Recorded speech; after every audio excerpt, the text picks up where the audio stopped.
이 영상에서는 신재생 에너지를 이용한 발전 방식에 대해서 보도록 하겠습니다.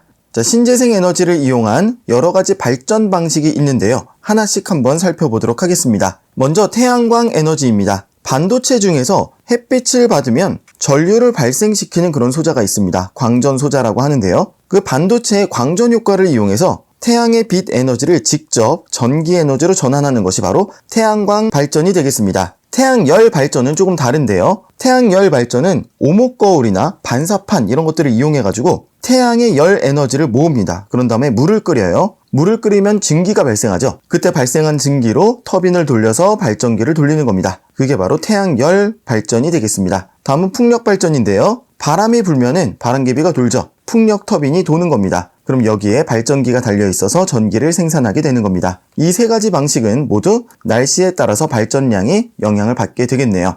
다음은 수력 에너지입니다. 수력 발전은 높은 곳에서 낮은 곳으로 물이 떨어지게 되죠. 위치 에너지가 운동 에너지로 바뀌게 됩니다. 그 물이 흐르는 곳에 터빈을 설치하면 터빈이 돌아가면서 발전기를 돌려주는 거죠. 과거에는 커다란 댐 이런 것들을 많이 건설했다 그러면은 요즘에는 소수력 발전소, 작은 수력 터빈을 물 속에 설치를 해서 전기를 얻어내는 방식도 많이 활용하고 있습니다. 다음은 조력 발전입니다. 바닷물은 밀물과 썰물이 있잖아요. 달의 인력 때문에 주로 생기는 건데 밀물 때는 바닷물이 호수로 들어올 거고 썰물 때는 반대로 호수에서 바다로 물이 나갈 겁니다. 그러면 그 사이에 발전기를 설치하면 전기를 얻어낼 수 있다라고 하는 겁니다.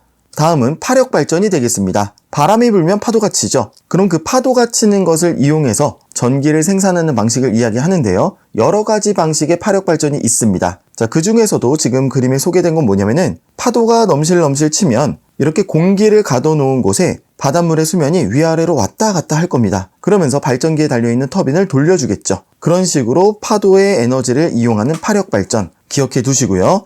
다음으로는 지열 발전 보도록 하겠습니다. 땅속 깊은 곳은요 굉장히 온도가 높습니다. 마그마 근처다 그러면은 몇백 도 이렇게 올라갈 겁니다. 그러면 그 열을 이용을 하는 겁니다. 그 열을 이용해서 물을 끓여서 터빈을 돌려주는 방식, 그게 바로 지열 발전이 되겠고요. 바이오 에너지는 농작물, 나무, 음식물 쓰레기 이런 유기물들을 직접 이제 태웁니다. 화력발전소에선 석유나 석탄을 태우지만 석유, 석탄 대신에 농작물, 나무 이런 것들을 태워보자는 얘기죠. 그럼 화력발전처럼 전기를 생산할 수가 있다라고 하는 게 바로 바이오 발전. 그리고 폐기물 발전도 있습니다. 폐기물은 쓰레기를 소각할 때 발생하는 그 열을 이용한다. 한마디로 석유, 석탄 대신에 쓰레기를 태우자라고 하는 그런 발전 방식이 되겠습니다. 여기까지 여러 가지 발전 방식을 살펴봤는데요. 이 중에서 전자기 유도 현상을 이용하는 것이 있고 이용하지 않는 것이 있습니다. 전자기 유도 현상을 이용한다라고 하는 것은 터빈을 통해서 발전기를 돌린다라고 하는 건데요. 대부분의 발전 방식이 전자기 유도 현상을 이용하고 있습니다. 풍력 발전, 바람이 직접 터빈을 돌려주죠. 지열 발전, 땅속 깊은 곳에서 열 에너지를 이용해서 물을 끓여서 스팀 터빈을 돌려주는 겁니다. 수력 발전, 물이 떨어지면서 터빈 직접 돌려주고요. 조력 발전, 밀물, 썰물 지나가면서 터빈을 돌려줍니다. 파력 발전도 파도가 치는 것을 이용해서 터빈을 돌려주는 거고요. 조류 발전,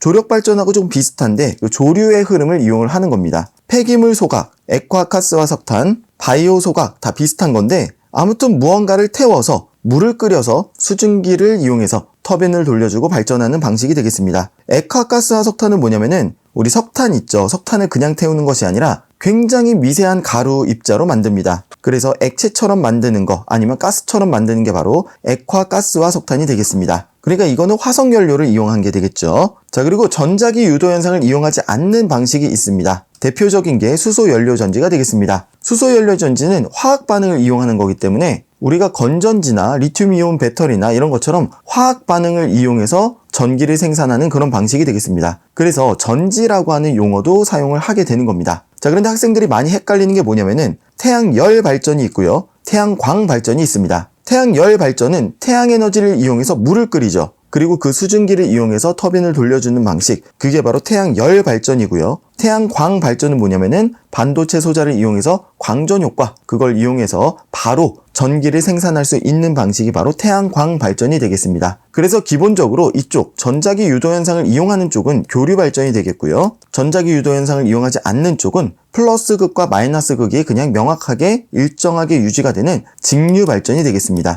그래서 수소연료 전지라고 하는 표현을 쓰고요. 태양광 전지, 솔라셀 이렇게 얘기를 하죠. 태양전지라고 하는 그런 표현을 사용을 하는 겁니다. 자, 다음으로는 발전 과정 중에서 CO2가 발생하는지 안 하는지에 대해서 보도록 하겠습니다. 무언가를 연소시킨다, 태운다 그러면은 CO2가 발생하거든요. 그러니까 기존의 전통적인 방식의 화력발전, 화석연료를 태우면 CO2가 발생하지요. 그리고 폐기물 소각, 액화가스와 석탄을 연소시키는 거, 바이오 소각, 뭐든지 태우는 것들은 발전 과정 중에서 CO2가 다 발생합니다. 반면에 발전 과정 중에서 연소가 없는 것들, 한마디로 수소연료전지라든지 풍력발전, 지열발전, 수력발전, 조력발전, 파력발전, 조류발전 등등등 다 발전 과정 중에서 CO2가 발생하지 않습니다. 자, 그리고 원자력 발전도 보시면은 핵연료, 원자력 에너지를 이용하는 거 CO2 발생하지 않습니다. 기억해 두시길 바라겠습니다. 다음은 근원 에너지별로 알아보도록 하겠습니다. 태양 복사 에너지가 근원인 거, 태양열 발전, 태양광 발전 너무 당연하고요. 그리고 풍력 발전, 바람이 부는데 바람이 왜 불죠? 태양 복사 에너지 때문에 바람이 부는 거죠. 그리고 파력 발전, 바람이 불어서 파도가 치는데 바람은 왜 분다고요? 태양 복사 에너지 때문이다 라고 하는 거죠. 그리고 수력 발전, 비가 산꼭대기에 내려서 그 물이 흘러오면서 수력 발전을 할 수가 있는 건데 비가 내리게 하는 그 에너지의 원천은 뭐냐면은 태양 복사 에너지가 되겠습니다. 그리고 화력 발전, 화석연료를 이용하기 때문에 지구 내부 에너지 아닙니까? 이렇게 보시는 분들이 많은데 화석연료는 과거의 식물이나 동물 이런 것들이 땅속에 묻혀서 화석화되면서 만들어졌다라고 보는 거죠. 그럼 그런 생물체들이 만들어지기 위해서는 태양 복사 에너지, 생물체들이 광합성을 해서 유기물을 만들어냈다라고 보는 거기 때문에 그 에너지의 원천은 근원은 태양 복사 에너지로 보는 겁니다. 그리고 석탄 마찬가지죠. 바이오 소각 이런 것들도 다 생물체에서 온 것들은 에너지의 원천이 아무튼 광합성이기 때문에 광합성의 근원 에너지, 태양 복사 에너지로 보시면 되겠습니다. 다음은 지구 내부 에너지 보도록 하겠습니다. 지열 발전, 땅속이 뜨거운 거, 그리고 우라늄이나 이런 것들을 캐내게 되면은 방사성 원소의 그 붕괴 에너지를 이용하는 거잖아요. 이거는 지구 내부 에너지다라고 보시면 되겠습니다. 그리고 조력 에너지를 이용하는 거, 조력 발전, 조류 발전 이렇게 기억해 두시면 되겠습니다. 여기까지 신재생 에너지를 이용한 발전 방식에 대해서 알아봤습니다.